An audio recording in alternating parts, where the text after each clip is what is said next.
Who moved my cheese? An amazing way to deal with change in your work and in your life. Who moved my cheese? Is a simple parable that reveals profound truths about change.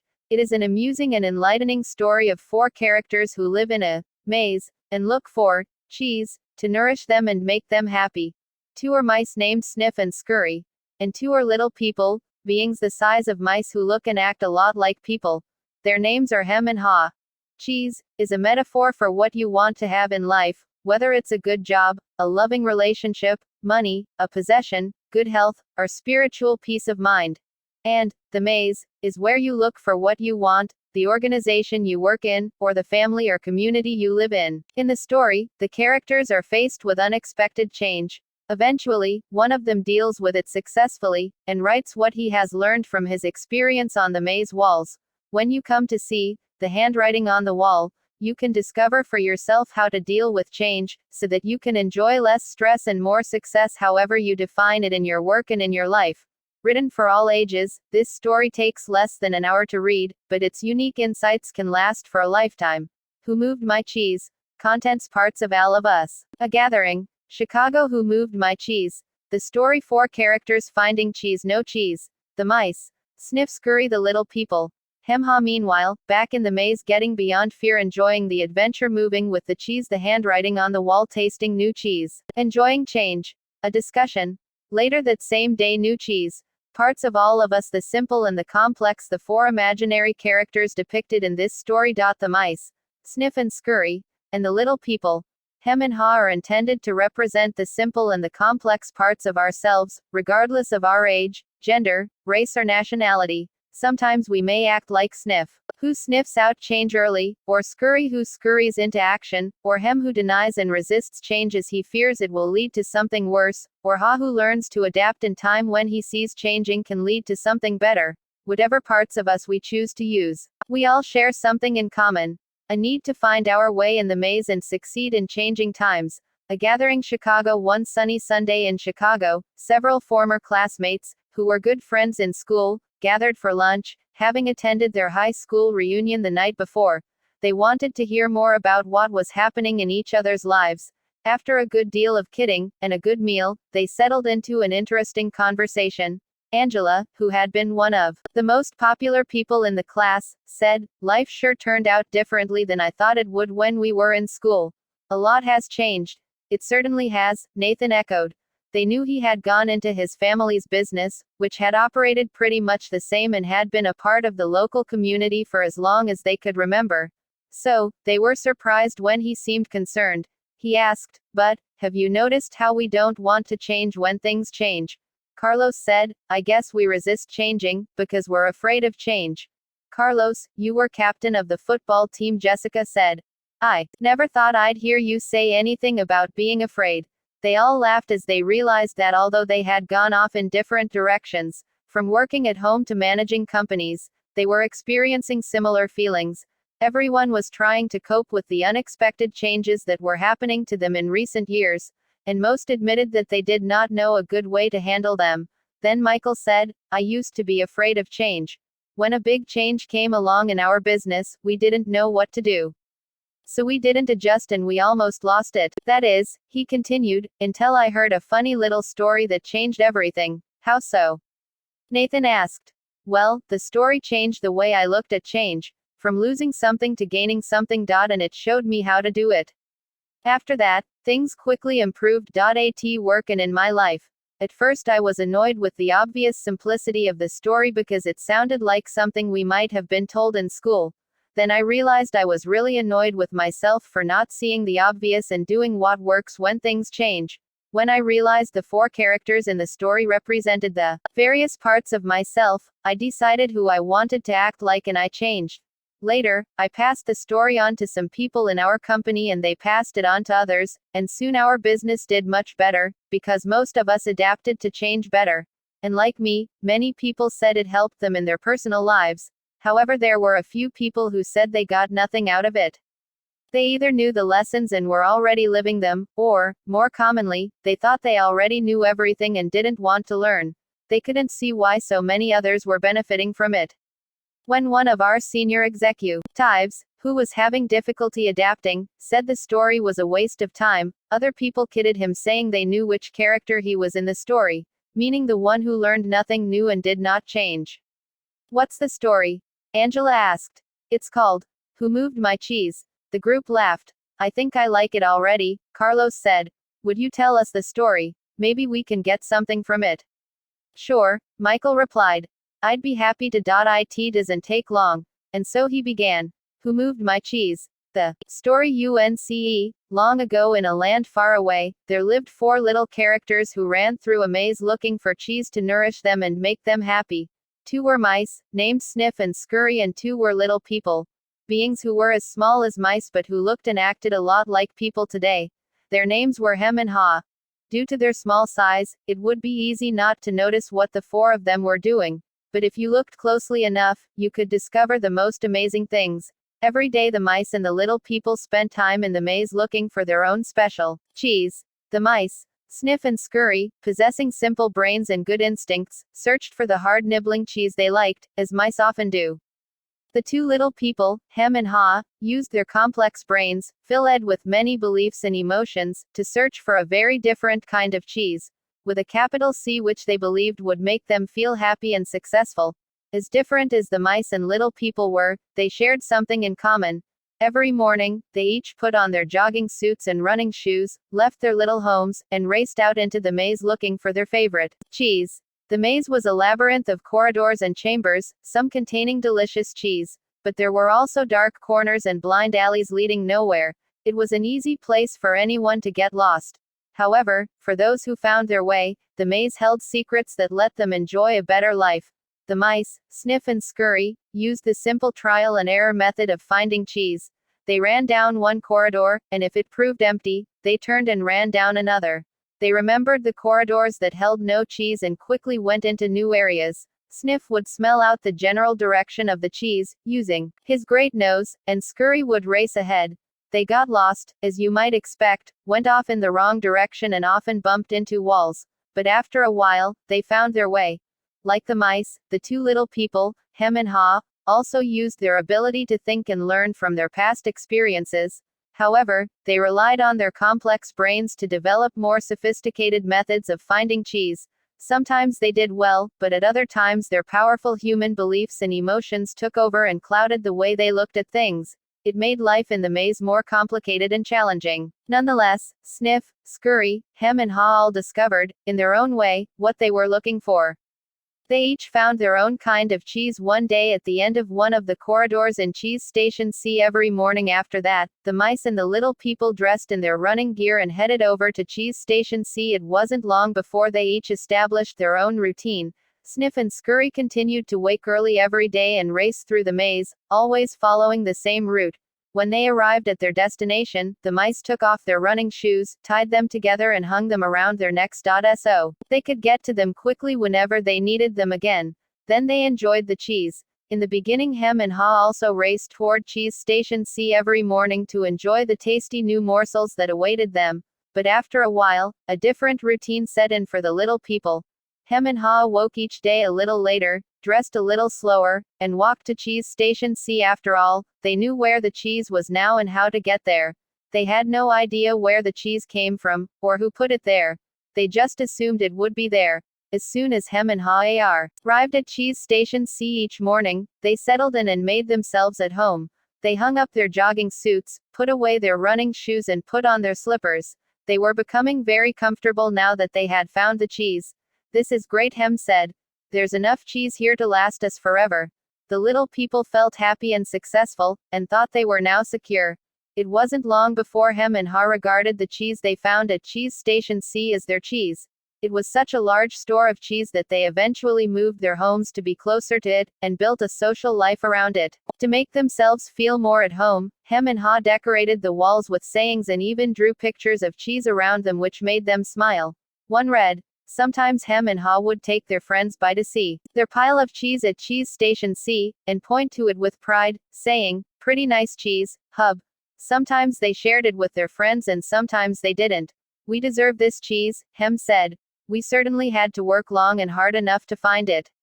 He picked up a nice fresh piece and ate it. Afterward, Hem fell asleep, as he often did. Every night the little people would waddle home, full of cheese, and every morning they would confidently return for more. This went on for quite some time. After a while Hem's and Ha's confidence grew into the arrogance of success. Soon they became so comfortable they didn't even notice what was happening. As time went on, Sniff and Scurry continued their routine. They arrived early each morning and sniffed and scratched and scurried around Cheese Station C, inspecting the area to see if there had been any changes from the day before. Then they would sit down to nibble on the cheese. One morning they arrived at Cheese Station C and discovered there was no cheese. They weren't surprised. Since Sniff and Scurry had noticed the supply of cheese had been getting smaller every day, they were prepared for the inevitable and knew instinctively what to do. They looked at each other, removed the running shoes they had tied together and hung conveniently around their necks, put them on their feet and laced them up. The mice did not overanalyze things. To the mice, the problem and the answer were both simple. The situation at Cheese Station C had changed. So, Sniff and Scurry decided to change. They both looked out into the maze. Then Sniff lifted his nose, sniffed, and nodded to Scurry, who took off running through the maze, while Sniff followed as fast as he could. They were quickly off in search of new cheese. Later that same day, Hem and Ha arrived at Cheese Station C. They had not been paying attention to the small changes that had been taking place each day, so they took it for granted their cheese would be there. They were unprepared for what they found. What? No cheese? Hem yelled. He continued yelling, no cheese. No cheese. As though if he shouted loud enough someone would put it back. Who moved my cheese? He hollered. Finally, he put his hands on his hips, his face turned red, and he screamed at the top of his voice, it's not fair. Ha just shook his head in disbelief. He, too, had counted on finding cheese at Cheese Station C. He stood there for a long time, frozen with shock. He was just not ready for this. Hem was yelling something, but Ha didn't want to hear it. He didn't want to deal with what was facing him, so he just tuned everything out. The little people's behavior was not very attractive or productive, but it was understandable. Finding cheese wasn't easy, and it meant a great deal more to the little people than just having enough of it to eat every day. Finding cheese was the little people's way of getting what they thought they needed to be happy. They had their own ideas of what cheese meant to them, depending on their taste. For some, finding cheese was having material things. For others it was enjoying good health or developing a spiritual sense of well-being. For Ha, cheese just meant feeling safe, having a loving family someday and living in a cozy cottage on Cheddar Lane. To Hem, cheese was becoming a big cheese in charge of others and owning a big house atop Camembert Hill. Because cheese was important to them, the two little people spent a long time trying to decide what to do.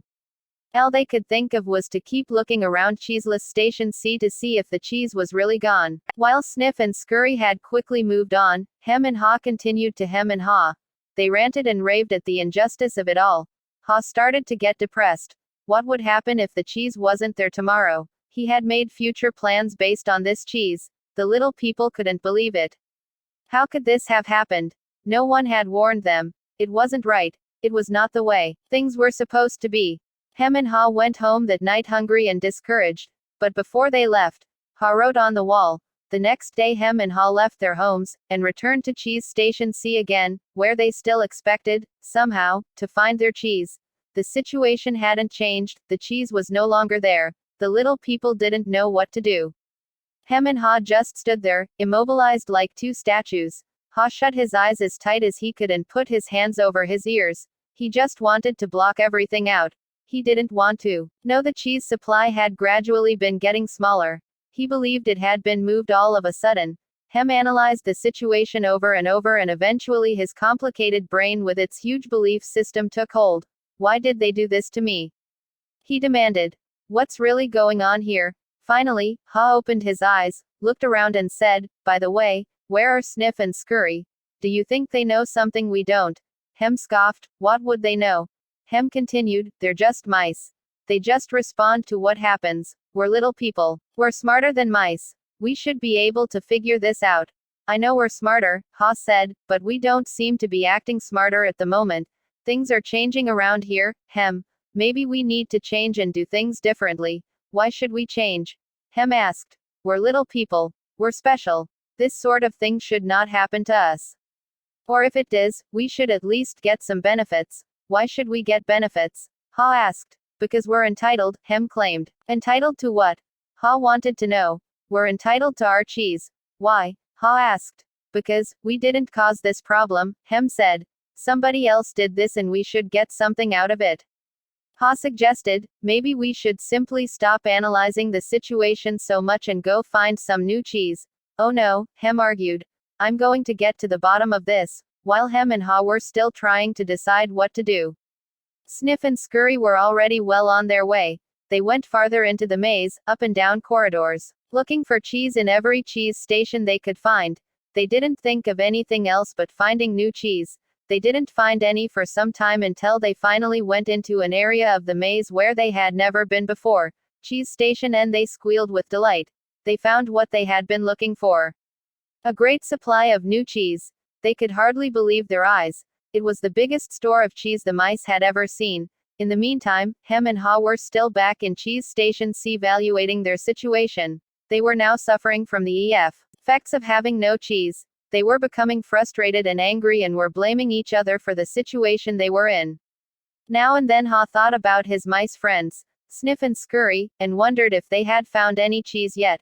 He believed they might be having a hard time, as running through the maze usually involved some uncertainty, but he also knew that it was likely to only last for a while. Sometimes, Ha would imagine Sniff and Scurry finding new cheese and enjoying it. He thought about how good it would be for him to be out on an adventure in the maze, and to find fresh, new cheese. He could almost taste it. The more clearly Ha saw the image of himself finding and enjoying the new cheese, the more he saw himself leaving Cheese Station C. Let's go, he exclaimed, all of a sudden. No, Hem quickly responded. I like it here. It's comfortable. It's what I know. Besides, it's dangerous out there. No, it isn't, Ha argued. We've run through many parts of the maze before, and we can do it again. I'm getting too old for that, Hem said.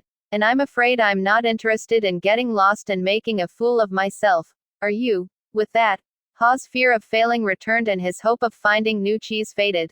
So every day, the little people continued to do what they had done before. They went to Cheese Station C, found no cheese, and returned home, carrying their worries and frustrations with them.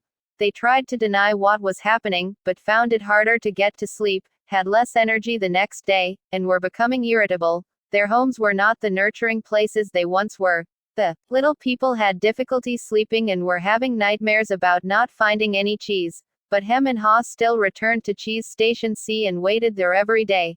Hem said, you know, if we just work harder, we'll find that nothing has really changed that much. The cheese is probably nearby. Maybe they just hid it behind the wall. The next day, Hem and Ha returned with tools. Hem held the chisel, while Ha banged on the hammer until they made a hole in the wall of Cheese Station C. They peered inside but found no cheese. They were disappointed but believed they could solve the problem. So they started earlier, stayed longer, and worked harder. But after a while, all they had was a large hole in the wall. Ha was beginning to realize the difference between activity and productivity. Maybe, Hem said, we should just sit here and see what happens. Sooner or later they have to put the cheese back. Ha wanted to believe that. So each day he went home to rest and returned reluctantly with Hem to Cheese Station C, but cheese never reappeared. By now the little people were growing weak from hunger and stress. Ha was getting tired of just waiting for their situation to improve. He began to see that the longer they stayed in their cheeseless situation, the worse off they would be. Ha knew they were losing their edge. Finally, one day Ha began laughing at himself. Ha, look at us. We keep doing the same things over and over again and wonder why things don't get better. If this wasn't so ridiculous, it would be even funnier. Ha did not like the idea of having to run through the maze again, because he knew he would get lost and have no idea where he would find any cheese, but he had to laugh at his folly. When he saw what his fear was doing to him, he asked Hem, where did we put our running shoes? It took a long time to find them because they had put everything away when they found their cheese at Cheese Station C, thinking they wouldn't be needing them anymore. As Hem saw his friend getting into his running gear, he said, you're not really going out into the maze again, are you? Why don't you just wait here with me until they put the cheese back? Because, you just don't get it, Ha said. I didn't want to see it either, but now I realize they're never going to put yesterday's cheese back. It's time to find new cheese. Hem argued, but what if there is no cheese out there? Or even if there is, what if you don't find it? I don't know, Ha said.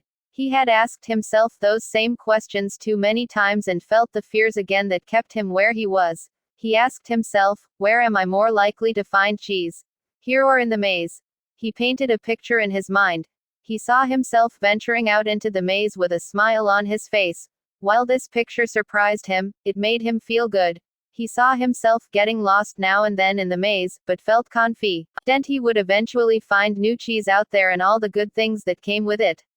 He gathered his courage. Then he used his imagination to paint the most believable picture he could, with the most realistic details, of him finding and enjoying the taste of new cheese.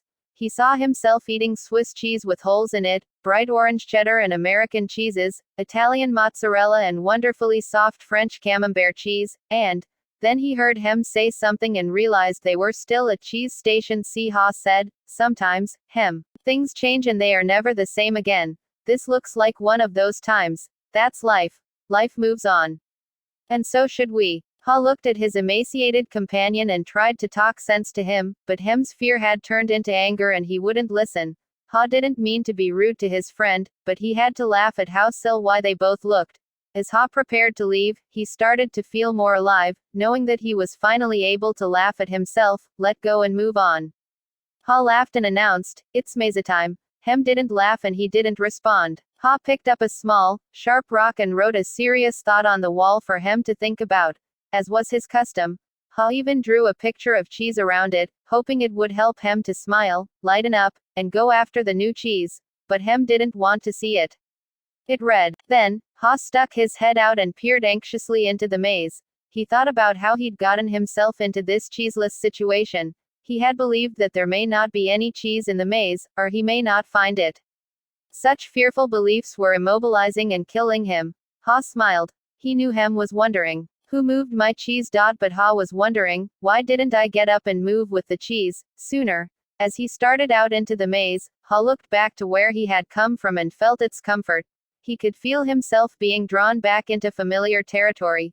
Even though he hadn't found cheese here for some time, Ha became more anxious and wondered if he really wanted to go out into the maze. He wrote a saying on the wall ahead of him and stared at it for some time. He thought about it.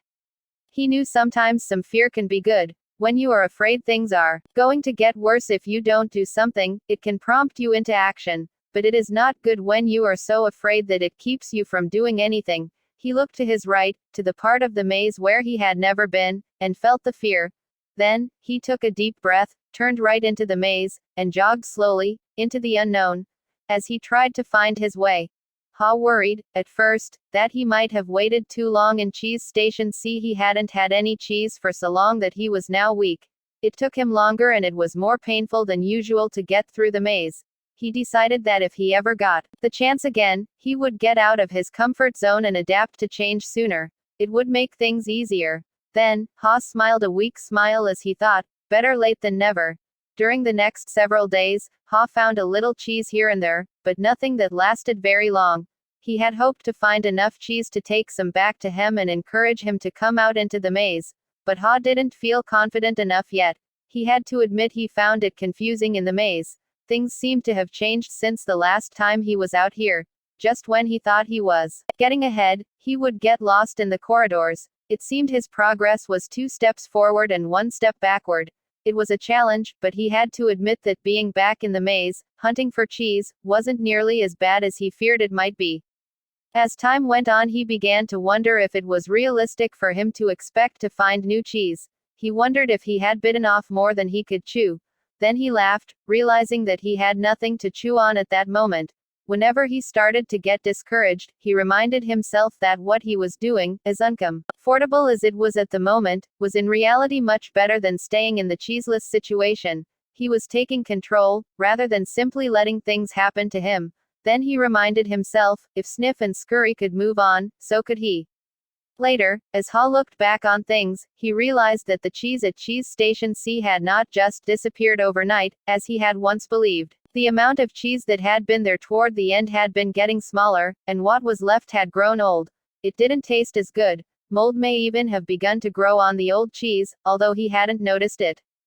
He had to admit, however, that if he had wanted to, he probably could have seen what was coming. But he didn't. Ha now realized that the change probably would not have taken him by surprise if he had been watching what was happening all along, and if he had anticipated change. Maybe that's what Sniff and Scurry had been doing. He decided he would stay more alert from now on. He would expect change to happen and look for it. He would trust his basic instincts to sense when change was going to occur and be ready to adapt to it. He stopped for a rest and wrote on the wall of the maze. Sometime later, after not finding cheese for what seemed like a long time, Ha finally came across a huge cheese station, which looked promising. When he went inside, however, he was most disappointed to discover that the cheese station was empty. This empty feeling has happened to me too often, he thought. He felt like giving up. Ha was losing his physical strength. He knew he was lost and was afraid he would not survive. He thought about turning around and heading back to Cheese Station C. At least, if he made it back, and Hem was still there, Ha wouldn't be alone. Then he asked himself the same question again: what would I do if I weren't afraid? Ha thought he was past his fear, but he was afraid more often than he liked to admit, even to himself. He wasn't always sure what he was afraid of, but, in his weakened condition, he knew now he was simply fearful of going on alone. Ha didn't know it, but he was running behind because he was still weighed down by fearful beliefs.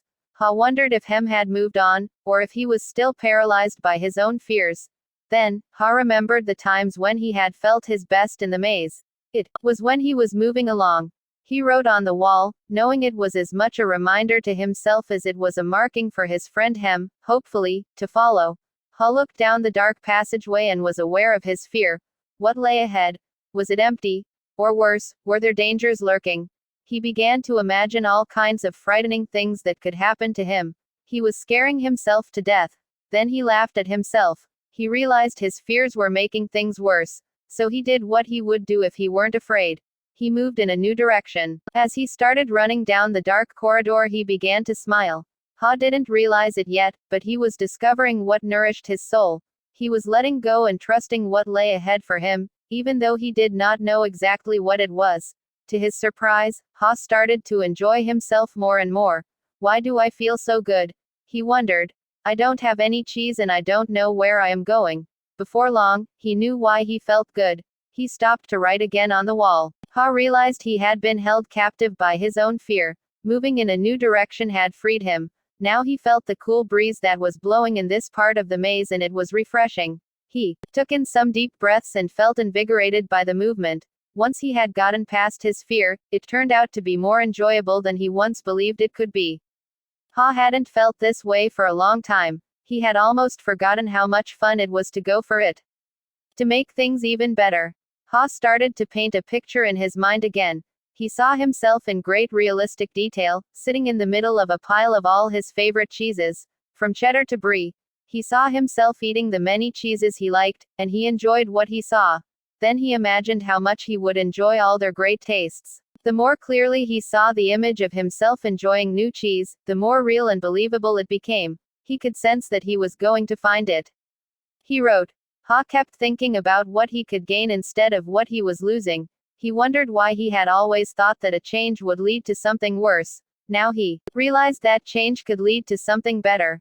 Why didn't I see this before? He asked himself. Then he raced through the maze with greater strength and agility. Before long he spotted a cheese station and became excited as he noticed little pieces of new cheese near the entrance. They were types of cheese he had never seen before, but they looked great. He tried them and found that they were delicious. He ate most of the new cheese bits that were available and put a few in his pocket to have later and perhaps share with Hem. He began to regain his strength. He entered the cheese station with great excitement, but, to his dismay, he found it was empty. Someone had already been there and had left only the few bits of new cheese. He realized that if he had moved sooner, he would very likely have found a good deal of new cheese here. Ha decided to go back and see if Hem was ready to join him. As he retraced his steps, he stopped and wrote on the wall. After a while Ha made his way back to Cheese Station C and found Hem. He offered Hem bits of new cheese, but was turned down. Hem appreciated his friend's gesture but said, I don't think I would like new cheese. It's not what I'm used to. I want my own cheese back and I'm not going to change until I get what I want. Ha just shook his head in disappointment and reluctantly went back out on his own.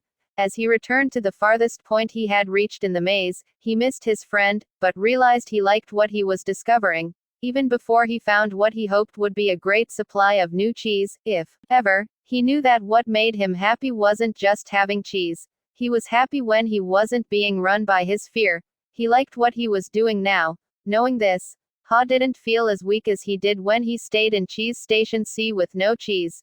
Just realizing he was not letting his fear stop him, and knowing that he had taken a new direction, nourished him and gave him strength. Now he felt that it was just a question of time before he found what he needed. In fact, he sensed he had already found what he was looking for. He smiled as he realized. Ha realized again, as he had once before, that what you are afraid of is never as bad as what you imagine.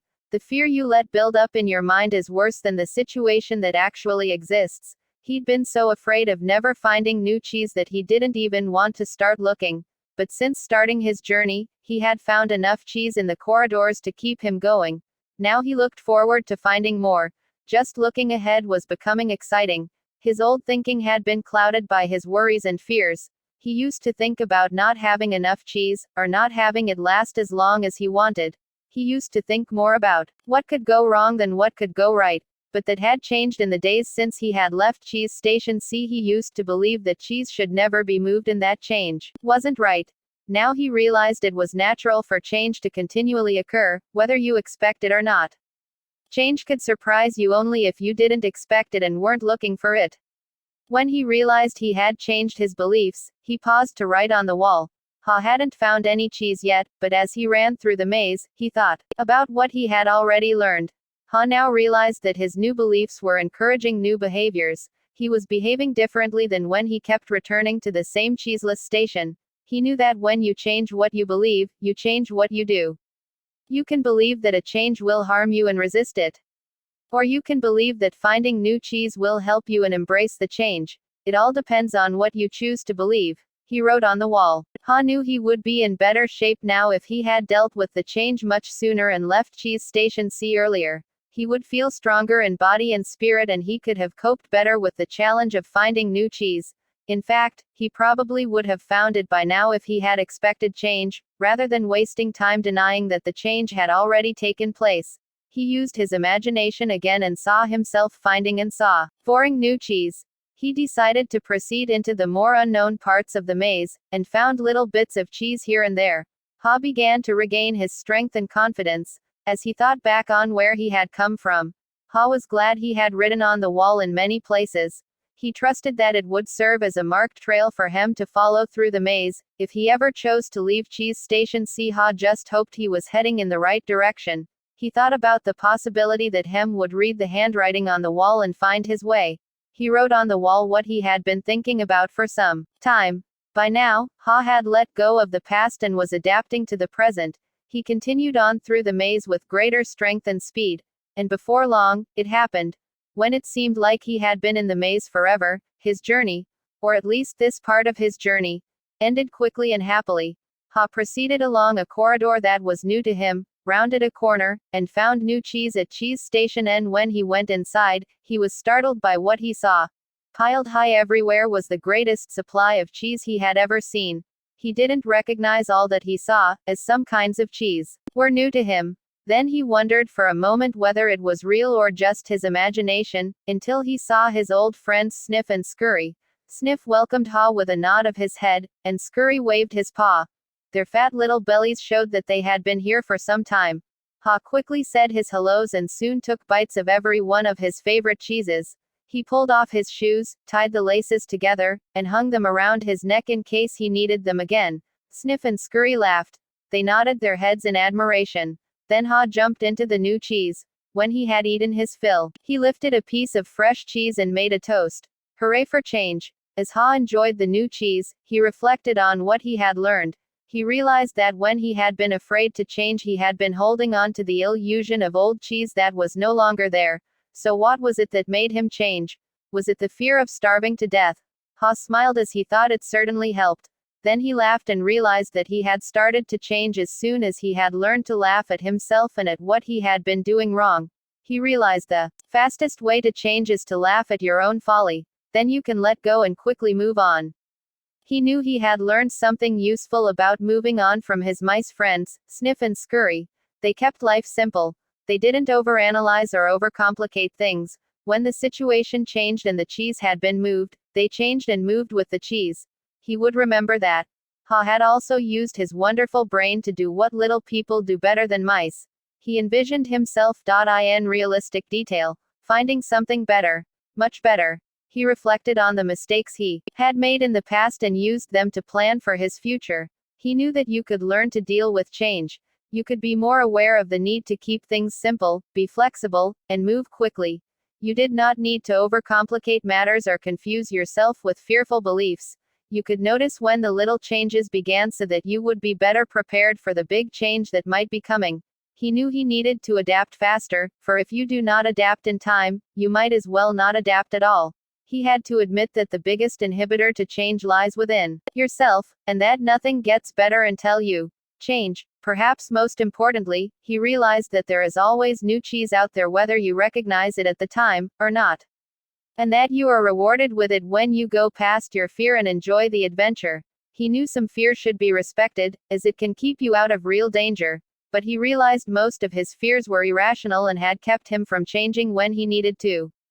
He didn't like it at the time, but he knew that the change had turned out to be a blessing in disguise as it led him to find better cheese. He had even found a better part of himself. As Ha recalled what he had learned, he thought about his friend Hem.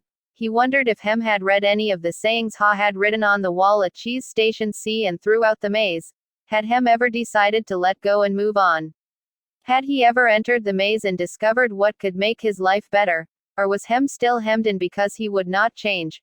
Ha thought about going back again to Cheese Station C to see if he could find Hem, assuming that Ha could find his way back there. If he found Hem, he thought he might be able to show him how to get out of his predicament. But Ha realized that he had already tried to get his friend to change. Hem had to find his own way, beyond his comforts and past his fears. No one else could do it for him, or talk him into it. He somehow had to see the advantage of changing himself. Ha knew he had left a trail for Hem and that he could find his way, if he could just read the handwriting on the wall.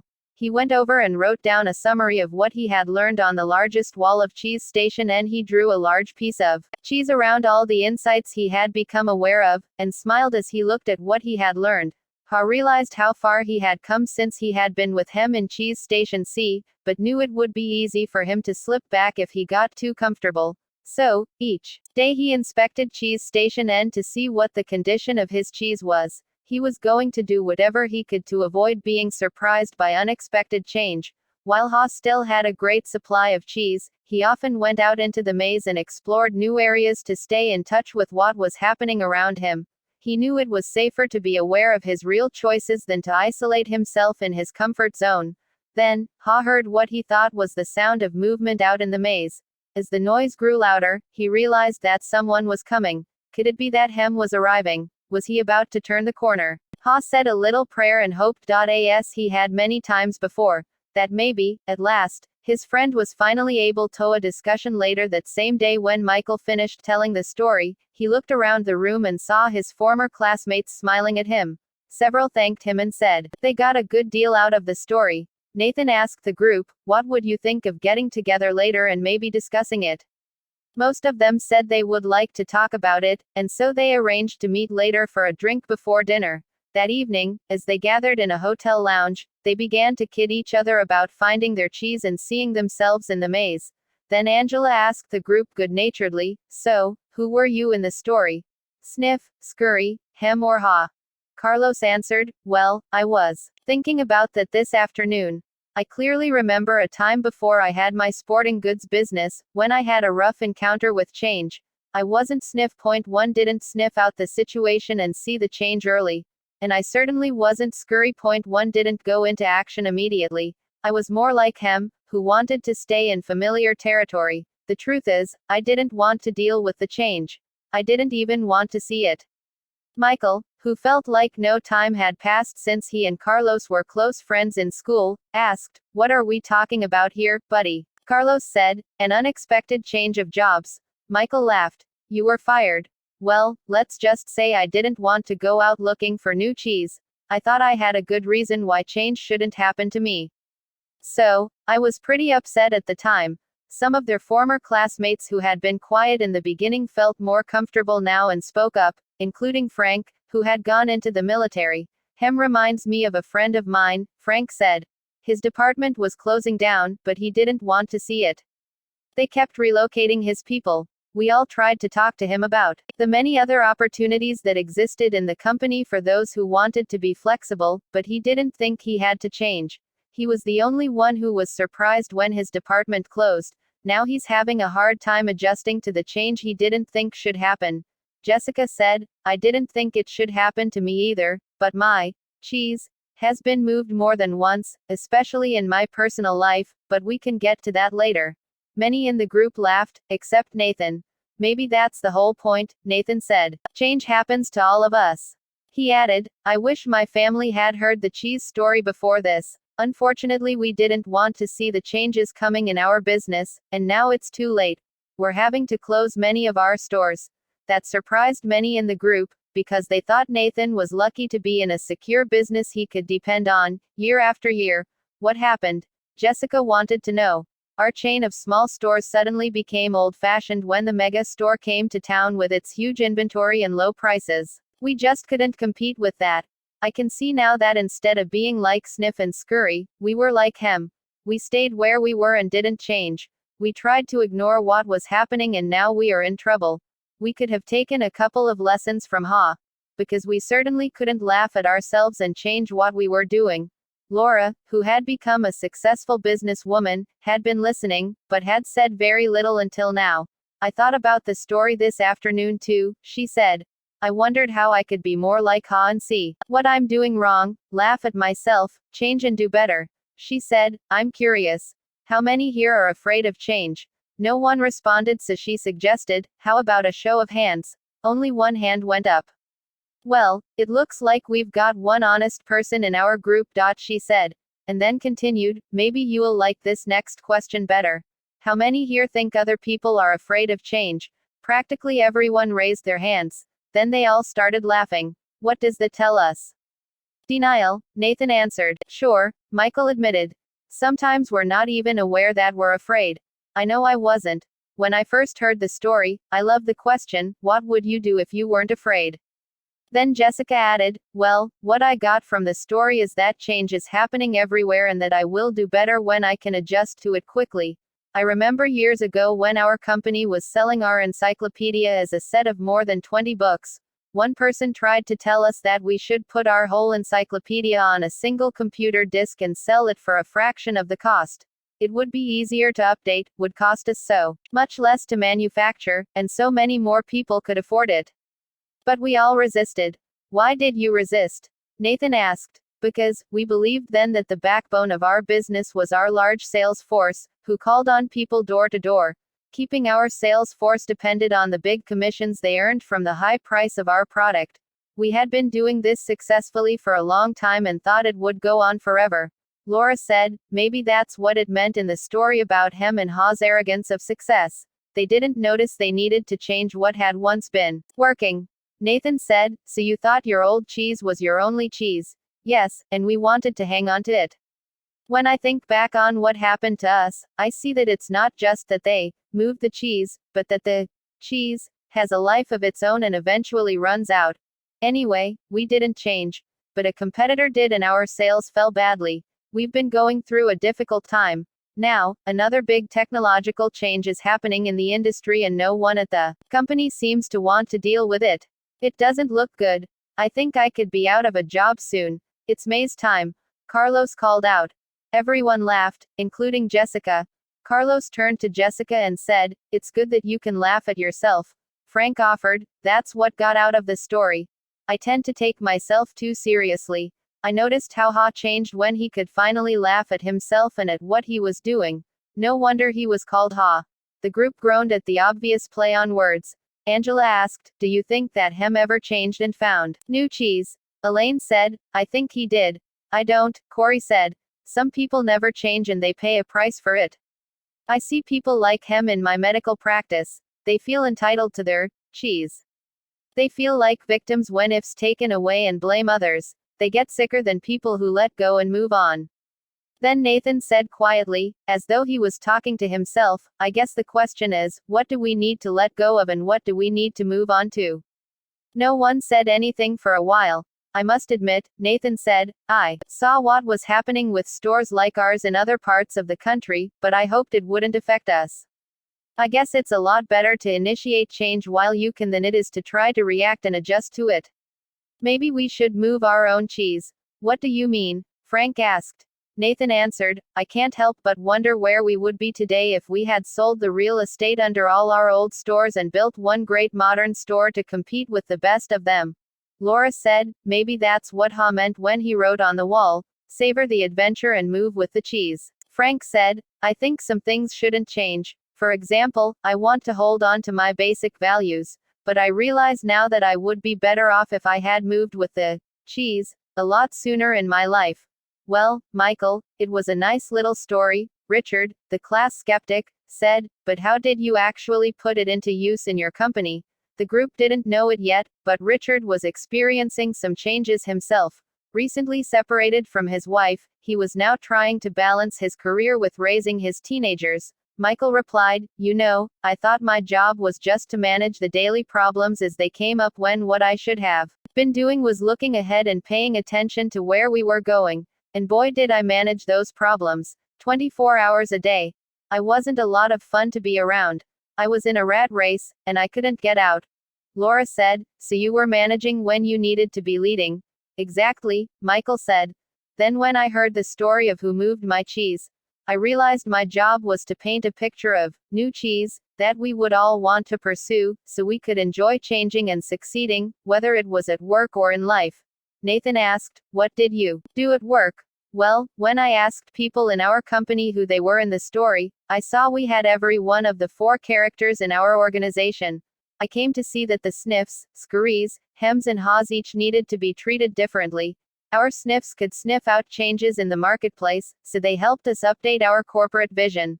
They were encouraged to identify how the changes could result in new products and services our customers would want. The Sniffs loved it and told us they enjoyed working in a place that recognized change and adapted in time. Our Scurries liked to get things done, so they were encouraged to take actions based on the new corporate vision. They just needed to be monitored so they didn't scurry off in the wrong direction. They were then rewarded for actions that brought us new cheese. They liked working in a company that valued action and results. What about the Hems and Haws? Angela asked. Unfortunately, the Hems were the anchors that slowed us down, Michael answered. They were either too comfortable or too afraid to change. Some of our Hems changed only when they saw the sensible vision we painted that showed them how changing would work to their advantage. Our Hems told us they wanted to work in a place that was safe, so the change needed to make sense to them and increase their sense of security. When they realized the real danger of not changing, some of them changed and did well. The vision helped us turn many of our Hems into Haws. What did you do with the Hems who didn't change? Frank wanted to know. We had to let them go, Michael said sadly. We wanted to keep all our employees, but we knew if our boozy-ness didn't change quickly enough, we would all be in trouble. Then he said, the good news is that while our Haws were initially hesitant, they were open-minded enough to learn something new, act differently and adapt in time to help us succeed. They came to expect change and actively look for it. Because they understood human nature, they helped us paint a realistic vision of new cheese that made good sense to practically everyone. They told us they wanted to work in an organization that gave people the confidence and tools to change. And they helped us keep our sense of humor as we went after our new cheese. Richard commented, you got all that from a little story. Michael smiled. It wasn't the story, but what we did differently based on what we took from it. Angela admitted, I'm a little bit like Hem, so for me, the most powerful part of the story was when Hal laughed at his fear and went on to paint a picture in his mind where he saw himself enjoying new cheese. It made going into the maze less fearful and more enjoyable, and he eventually got a better deal. That's what I want to do more often. Frank grinned. So even Hems can sometimes see the advantage of changing. Carlos laughed, like the advantage of keeping their jobs. Angela added, or even getting a good raise. Richard, who had been frowning during the discussion, said, my manager's been telling me our company needs to change. I think what she's really telling me is that need to, but I haven't wanted to hear it. I guess I never really knew what the new cheese was that she was trying to move us to, or how I could gain from it. A slight smile crossed Richard's face as he said, I must admit I like this idea of seeing new cheese and imagining yourself enjoying it. It lightens everything up. When you see how it can make things better, you get more interested in making the change happen. Maybe I could use this in my personal life, he added. My children seem to think that nothing in their lives should ever change. I guess they're acting like him. They're angry. They're probably afraid of what the future holds. Maybe I haven't painted a realistic picture of new cheese for them. Probably because I don't see it myself. The group was quiet as several people thought about their own lives. Well, Jessica said, most people here have been talking about jobs, but as I listened to the story, I also thought about my personal life. I think my current relationship is old cheese that has some pretty serious mold on it. Corey laughed in agreement. Me too. I probably need to let go of a bad relationship, Angela countered, or, perhaps the old cheese is just old behavior. What we really need to let go of is the behavior that is the cause of our bad relationships, and then move on to a better way of thinking and acting. Ouch, Corey reacted. Good point. The new cheese is a new relationship with the same person. Richard said, I'm beginning to think there is more to this than I thought. I like the idea of letting go of old behavior instead of letting go of the relationship. Repeating the same behavior will just get you the same results. As far as work goes, maybe instead of changing jobs, I should be changing the way I am doing my job. I'd probably have a better position by now if I did. Then Becky, who lived in another city but had returned for the reunion, said, as I was listening to the story and to everyone's comments here, I've had to laugh at myself. I've been like him for so long, hemming and hawing and afraid of change. I didn't realize how many other people did this as well. I'm afraid I've passed it on to my children without even knowing it. As I think about it, I realize change really can lead you to a new and better place, although you're afraid it won't at the time. I remember a time when our son was a sophomore in high school. My husband's job required us to move from Illinois to Vermont, and our son was upset because he had to leave his friends. He was a star swimmer and the high school in Vermont had no swim team. So, he was angry with us for making him move. As it turned out, he fell in love with the Vermont mountains, took up skiing, skied on his college team, and now lives happily in Colorado. If we had all enjoyed this cheese story together, over a cup of hot chocolate, we could have saved our family a lot of stress. Jessica said, I'm going home to tell my family this story. I'll ask my children who they think I am, Sniff, Scurry, Hem or Ha Dot, and who they feel they are. We could talk about what we feel our family's old cheese is and what our new cheese could be. That's a good idea, Richard said, surprising everyone, even himself. Frank then commented, I think I'm going to be more like Ha and move with the cheese and enjoy it. And I'm going to pass this story along to my friends who are worried about leaving the military and what the change might mean to them. It could lead to some interesting discussions. Michael said, well, that's how we improved our business. We had several discussions about what we got from the cheese story and how we could apply it to our situation. It was great because we had language that was fun for us to use to talk about how we were dealing with change. It was very effective, especially as it spread deeper into the company. Nathan asked, what do you mean by deeper? Well, the further we went into our organization, the more people we found who felt they had less power. They were understandably more afraid of what the change imposed from above might do to them. So they resisted change. In short, a change imposed is a change opposed. But when the cheese story was shared with literally everyone in our organization, it helped us change the way we looked at change. It helped everyone laugh, or at least smile, at their old fears and want to move on. I only wished I'd heard the cheese story sooner, Michael added. How come? Carlos asked. Because by the time we got around to addressing the changes, our business had already fallen off so badly that we had to let people go, as I said earlier, including some good friends. It was hard on all of us. However, those who stayed and most of those who left said the cheese story helped them see things differently and eventually cope better. Those who had to go out and look for a new job said it was hard at first, but recalling the story was a great help to them. Angela asked, what helped them most? Michael replied. After they got past their fear, they told me the best thing was realizing that there was new cheese out there just waiting to be found. They said holding a picture of new cheese in their minds, seeing themselves doing well in a new job, made them feel better, and helped them do better in job interviews. Several got better jobs. Laura asked, what about the people who remained in your company? Well, Michael said, instead of complaining about the changes that were happening, people now said, they just moved our cheese. Let's look for the new cheese. It saved a lot of time and reduced stress. Before long, the people who had been resisting saw the advantage of changing. They even helped bring about change. Corey said, why do you think they changed? They changed after the peer pressure in our company changed. He asked, what happens in most organizations you've been in when a change is announced by top management? Do most people say the change is a great idea or a bad idea? A bad idea, Frank answered. Yes, Michael agreed. Why? Carlos said, because people want things to stay the same and they think the change will be bad for them. When one person says the change is a bad idea, others say the same. Yes, they may not real why feel that way, Michael said, but they agree in order to fit in. That's the sort of peer pressure that fights change in any organization. Becky asked, so how were things different after people heard the cheese story? Michael said simply, the peer pressure changed. No one wanted to look like him. Everyone laughed. They wanted to sniff out the changes ahead of time and scurry into action, rather than get hemmed in and be left behind. Nathan said, that's a good point. No one in our company would want to look like him. They might even change. Why didn't you tell us this story at our last reunion? This could work. Michael said, it does work. It works best, of course, when everyone in your organization knows the story.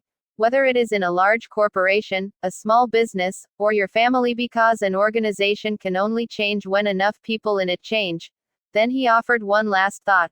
When we saw how well it worked for us, we passed the story along to people we wanted to do business with, knowing they were also dealing with change. We suggested we might be their new cheese, that is, better partners for them to succeed with. It led to new business. That gave Jessica several ideas, and reminded her that she had some early sales calls in the morning. She looked at her watch and said, well, it's time for me to leave this cheese station and find some new cheese. The group laughed and began saying their goodbyes. Many of them wanted to continue the conversation but needed to leave. As they left, they thanked Michael again. He said, I'm very glad you found the story so useful and I hope that you will have the opportunity to share it with others soon. Services, keynote presentations, change leader certification and learning programs products. The New Cheese Experience, an interactive program used successfully by many organizations around the world to help individuals and organizations change and win. Who Moved My Cheese? The movie. A 13-minute animated movie on videocassette tells the story of Who Moved My Cheese?